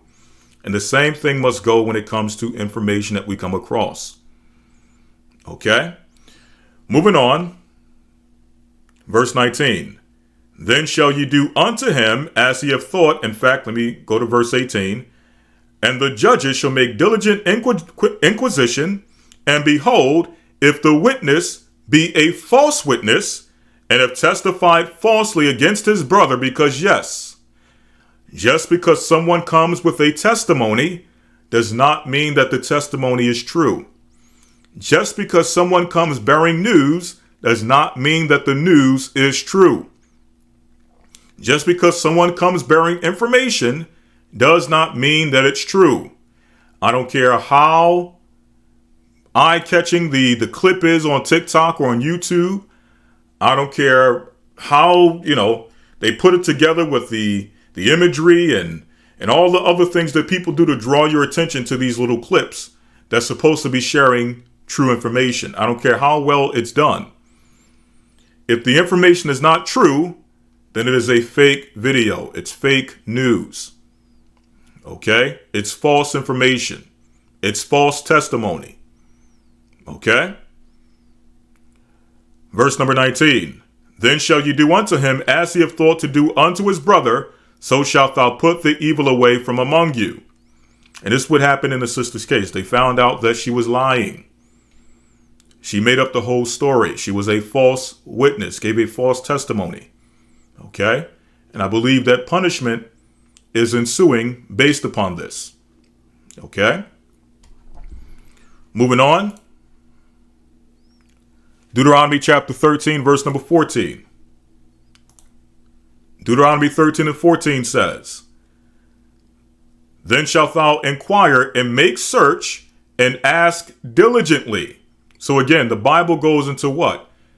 When you hear a report, when you hear a matter, you have to now do a little bit of research and investigation to find out if what has been reported is actually true. Or else you'll find yourself being carried away, as the Bible says, with what? Every wind of doctrine. Or in this case, every little news article you come across, or every little piece of information you come across, you're being tossed to and fro because you're not giving yourself time to sit down and think and verify. Okay? And make diligent inquisition. Okay? Now, again, I'm not saying be overcritical to where you don't necessarily believe anything. Okay? At the end of the day, you must draw a conclusion. Okay? What I'm saying is that give a little bit more thought to the conclusions you draw based on the information you receive. Because it is possible that the news article you came across or the report that initially came out is not a true report. So just give a little bit of time. Okay?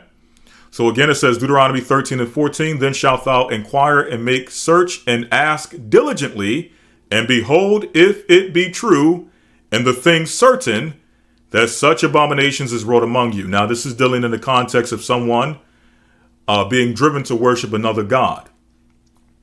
Okay? But again, we can take the same principle and apply it to how we examine information.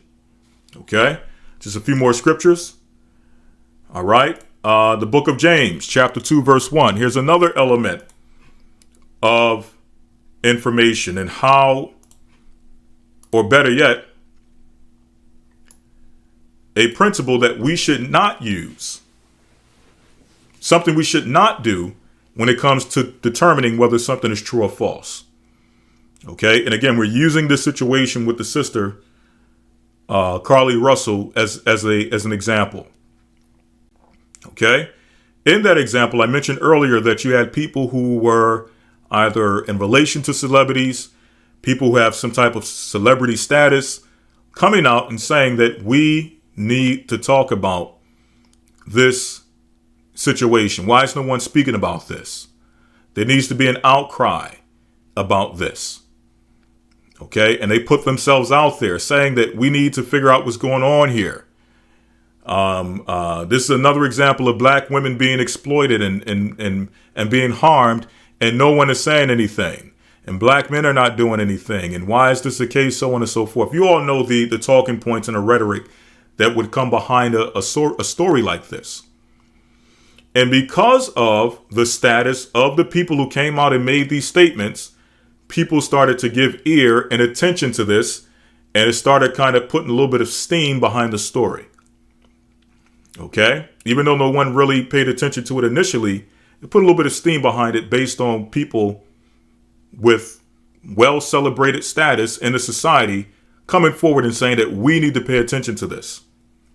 Okay? And therein lies the problem. Just because someone has status, just because someone is a celebrity, just because someone is a celebrated figure in the society, does not mean that you have to take information at their word. It does not mean that what they're saying is true or the cause that they're claiming to stand for is based and rooted in truth. Okay? The information still has to be verified. It doesn't matter who it is. The book of James chapter 2 verse 1 says, "My brethren, have not the faith of the Lord our God, Jesus Christ, the Lord of glory, with respect of persons." So we're taught in the faith, what? Not to have respect of persons. Then it gives an example of a respect of persons. Okay? But we're taught that in the faith not to have respect of persons. The same thing must apply when it comes to, in this case, information as it is coming forth, where you have celebrated figures coming out and saying that they are concerned about this and we need to look into this and we need to do something about this. And then it's followed with the rhetoric of why black men are allowing this and they're not helping black women in these cases. Why are black women not protected? And not saying that black women shouldn't be protected. That's not the point. The point is that it goes back to what I was saying earlier, where information like this or stories like this are used to bolster the agendas that people already have. Okay? So they put it out there only to find out that the whole story was fake from the beginning. Okay? But because this outcry was coming from the mouth of celebrities, some people kind of bit into it and bought into it without, again, still kind of giving some time and looking into this and figuring out what was going on. Okay? So when it comes to information, we cannot have respect of persons. All right? Just a few more scriptures. In fact, 2 more scriptures to close this out. Okay? 2 John chapter 3, verse number 1. And we're going to start at verse number 9. Okay?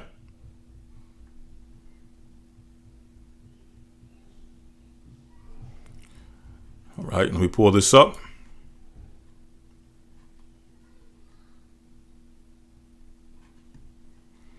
Second John 1 and 9. Or is it 3 John 1 and 9? 3 John 1 and 9.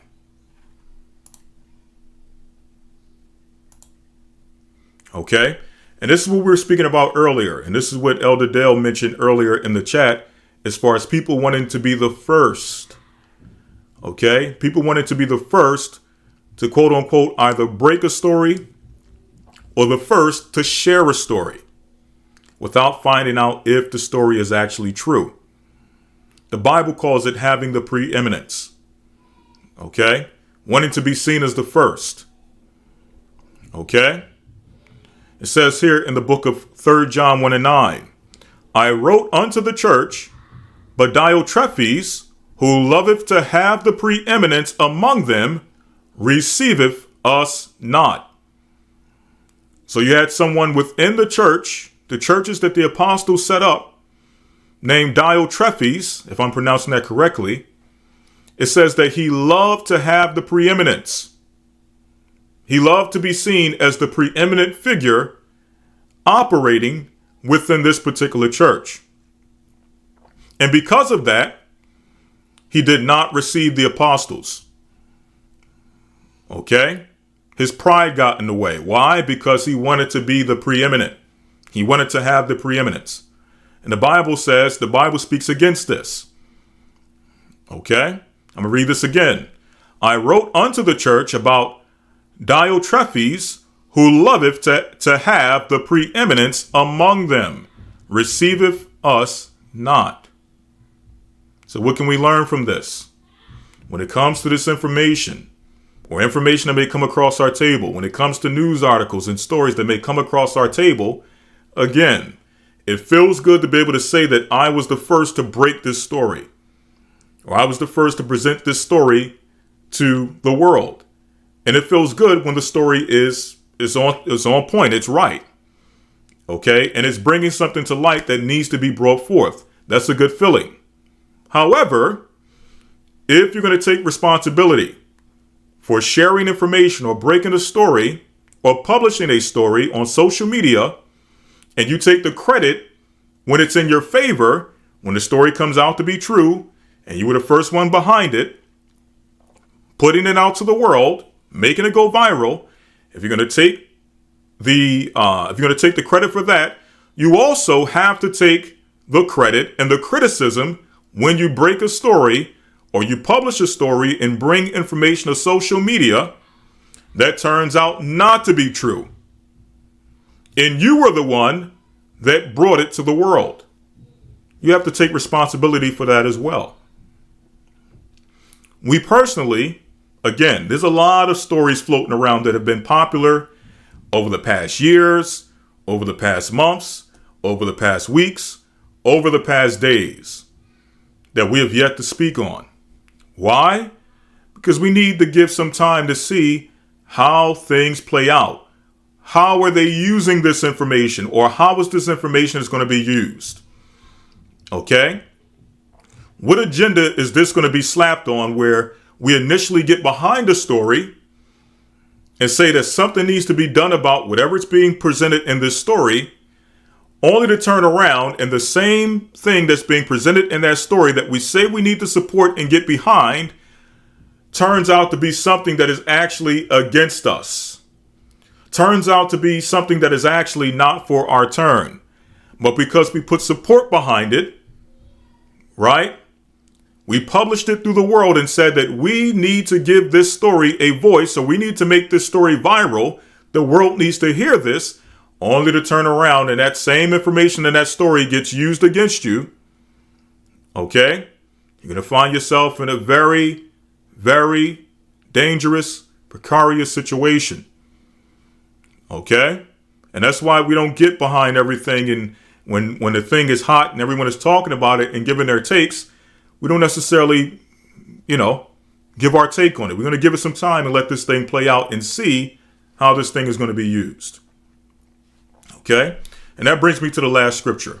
There's more scriptures we can go to, and we probably will build upon this in the future because there's going to be a lot of information we're going to be seeing being presented on social media and on these different platforms. We're going to be seeing a lot of it. Okay? And you have to ask yourself, okay, is this true? Someone gave a perfect example, Jussie Smollett. Okay, that's one that happened years ago. Very similar to this one where a whole story was crafted from scratch. Right? And with that one, I remember with that situation, a lot more people were saying that story did not make sense. Okay, a lot of people were saying that from the start based on just the various elements within the story. But nonetheless, it's the same exact thing. You have people jumping up and saying, well, we need to get behind this. He's being attacked not just for his color, but for his preference. And we need to stop this. Okay? And they had the whole thing where it was Trump supporters that were supposedly behind it. Okay? Come to find out, you had two, I believe it was Nigerians that were paid to play a part in this particular, fiasco. Okay?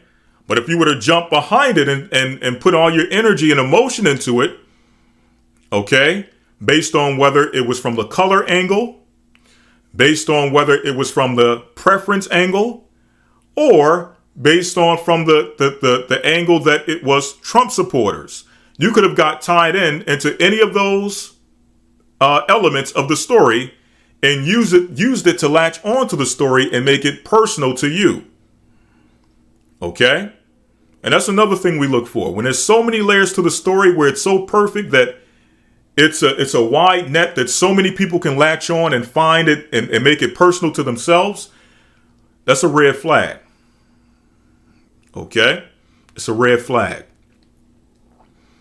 Because it seems like the story is being put out there so that all of these various groups, whether you're black, whether you identify with one of the letters, whether you identify with a particular political group, whether you identify with a particular religious group, if you see all of those elements in one story, usually you want to take your time and step back and say, okay, let me see this one develop.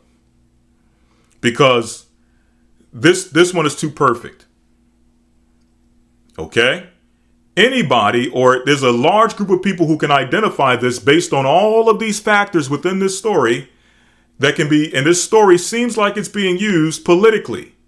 Let me take a moment, take a breath, even though there's certain elements in the story that is getting me feeling a certain type of way. I'm getting emotional based on what I'm reading. Let me take a breath, take a step back, and let me see this thing develop. Okay?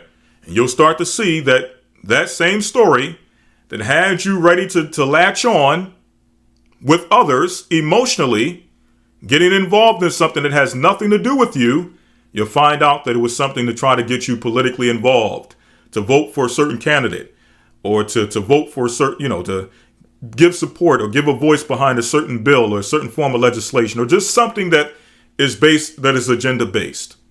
Okay? So you have to be very careful, because a lot of that has been done over the past few years. Exactly. That's the point. That's the word I'm looking for. Triggers. They know exactly what triggers to use to get specific groups behind a story, to support a story or support a narrative. And we have to identify and know when those triggers are being used, to know when we are to let a story develop. And sometimes you can just throw it in the trash and understand from the beginning how a particular narrative is going to be used. Okay? Last but not least, last scripture before we close out. Okay? All right, let's go to the book of Ecclesiastes.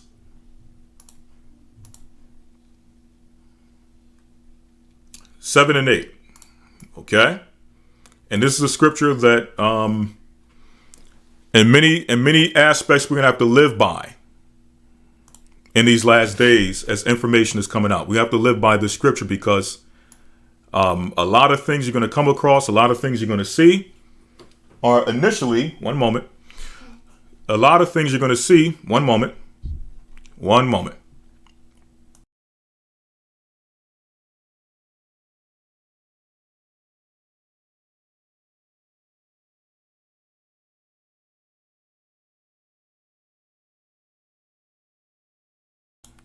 All right.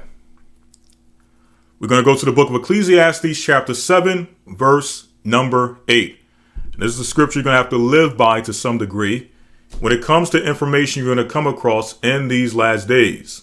News articles, written articles, information you find on social media, so on and so forth. The Bible says this: better is the end of a thing than the beginning thereof. Again, better is the end of a thing than the beginning thereof. Okay?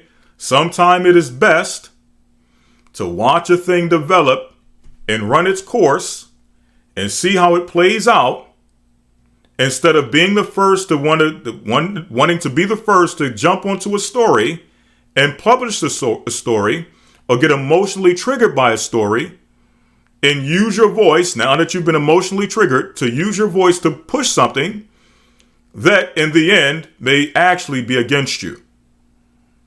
Sometimes it is best simply to wait and allow things to develop and see where they're going with this. Okay? Where are they going with this information? Where are they going with this story? Okay? Better is the end of a thing than the beginning thereof. Let it develop. Give it some time. I know everyone got their takes on it, and it's like a sword in your belly. You got to get your word out, or you want to say something about it, because everyone is speaking about it at that particular time period. Okay? As someone says, it's according to the wave that everyone is on, and everyone is giving their take, and you want to give your take. And that's fine. That's understandable.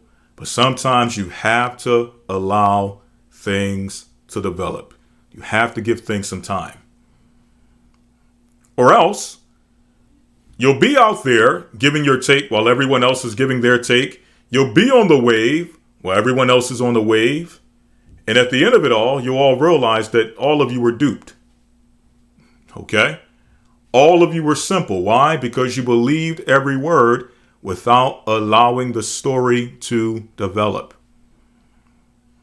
Okay? So again, better is the end of a thing than the beginning thereof. And the patient in spirit is better than the proud in spirit. Sometimes it's best to be patient. See how the story is playing out, opposed to being proud and wanting to have the preeminence and wanting to be the first to say you broke a story. And it turns out that the story is not true. Okay? Or what was initially reported was not factual. And now you have to go back and change your stance because now you developed an opinion based on what was initially reported. And we've seen this done time and time again. People develop an opinion based on what is initially reported, then more information comes out. And in this day and age, rarely do people come out when the new information comes out and correct what they initially stated. Rarely do people, when new information comes out which challenges what was initially stated in the first thing that they brought out, very rarely do they go back and say, well, this is what we initially reported based on this story that we latched onto, wanting to be the first to break it. But it turns out that this is actually the case. This is what happened. Okay? So, hopefully that was insightful and gave you all some level of understanding on how to deal with these things going forward, because Carly Russell, believe it or not, was not the first, and she will not be the last. Okay? We're in a time in the age of information, and things are freely flowing. Things are coming across your view at 1,000,000 miles per minute. And you have to be able to determine, okay, how am I going to process this information? Am I going to believe everything I see? Or at least, am I going to at least give some thought and give some time for those things to develop before I develop an opinion, before I draw a conclusion? Because what I initially heard, what I initially saw, what I initially received may not necessarily be true. Okay? With that, I want to say bless you all and shalom. Hopefully you all can take this information and apply it. Again, tomorrow in the academy, we begin week number 7, the 4 beasts of Daniel. Okay? Next week, we're going to be dealing with the roundtable discussion with the divide between men and women, understanding the roles between men and women. Okay, that's going to be next week in the academy. So if you're interested, we still have at least 5 more weeks of the academy. So if you're interested, go to historytimes.org and get all the information you need to be able to get into tomorrow's academy. Okay, with that, I want to say bless you all and shalom.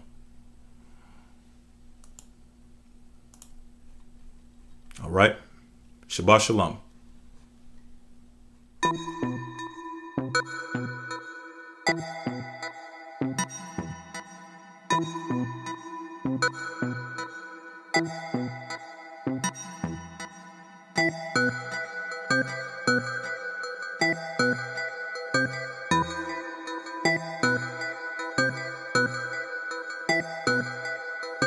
We don't care about what they say or what they do, 'cause we the prophets and we salute.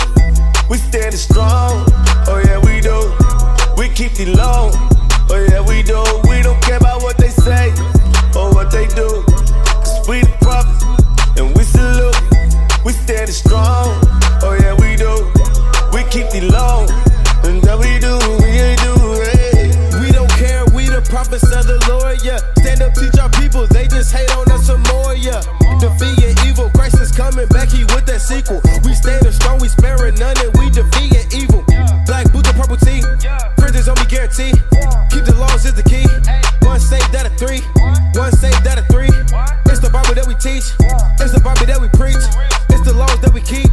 Crying loud in the streets now, grab a paper and a pen now. Come take back your crown, come take back your crown. Yeah, the people of the world trying to tear us down, but we keep the laws and don't care what they saying now. 44, yeah, 144, yeah. Christ is coming back, better prepare for that war, yeah. 44, yeah, 144, yeah. Christ is coming back, better prepare for that war. We don't care about what they say or what they do, 'cause we the prophets and we salute. We standing strong, oh yeah we do. We keep the law, oh yeah we do. We don't care about what they say or what they do, 'cause we the prophets and we